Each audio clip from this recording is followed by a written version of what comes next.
Bonjour, nous sommes le mardi 9 décembre. Très clairement, les marchés attendent la décision de la Fed demain.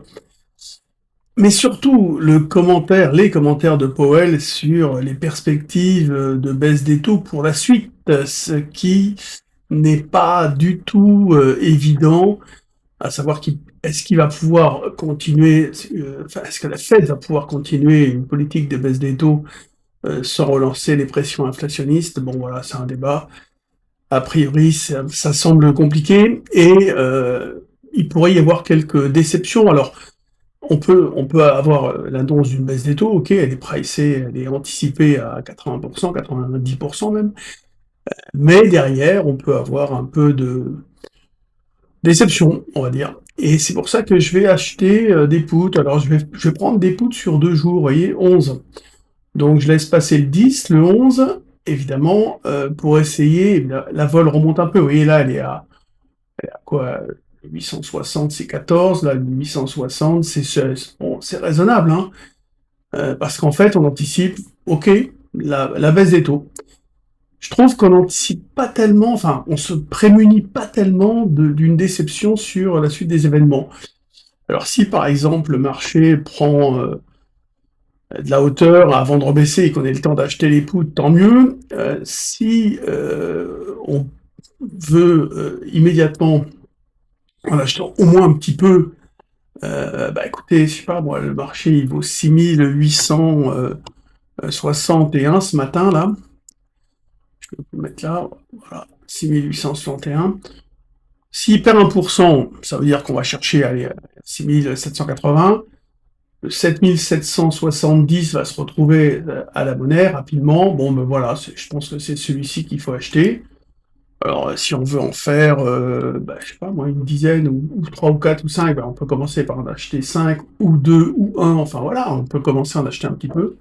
On n'est pas pressé, il va y avoir cet après-midi des statistiques importantes, hein, justement sur l'emploi, donc je pense que ça semble quand même important de se prémunir en achetant ce genre de put. Donc là c'est un mini, hein, vous avez les micros qui valent beaucoup moins cher.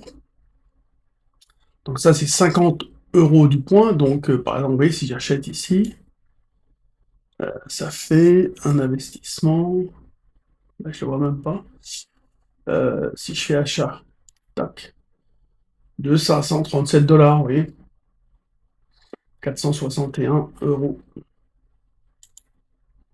Alors pour l'instant, moi ce que j'ai fait, c'est que j'ai toujours mes puts synthétiques.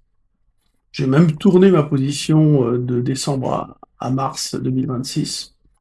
Mais il m'en reste pas beaucoup. Il m'en reste 1, 2, 3, 4, 5, 6, 7. Il m'en reste 7. J'en ai jusqu'à 12. J'ai profité des petits replis là qu'il y a eu ces derniers temps, enfin il y a un petit bout de temps maintenant, mais pour alléger, j'ai pas repris de position importante.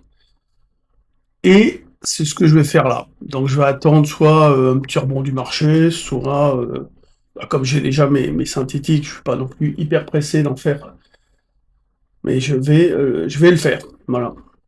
Bon, sinon sur le reste, il n'y a pas d'intérêt directionnel, les marchés sont vraiment assez pénibles, on est vraiment en manque de conviction, et tout le monde, enfin j'imagine que les gérants vont tout faire pour qu'on termine l'année en roue libre. En tout cas, eux, ils seront pas amenés à prendre d'initiatives fortes dans cet environnement compliqué.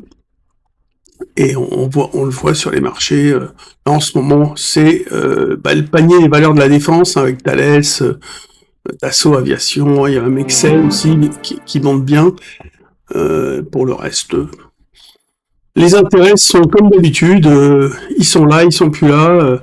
On a une volatilité de la liquidité qui est assez importante. Bon, bah écoutez, s'il y a quelque chose d'important à dire aussi, je reprendrai la parole, je reviendrai vers vous.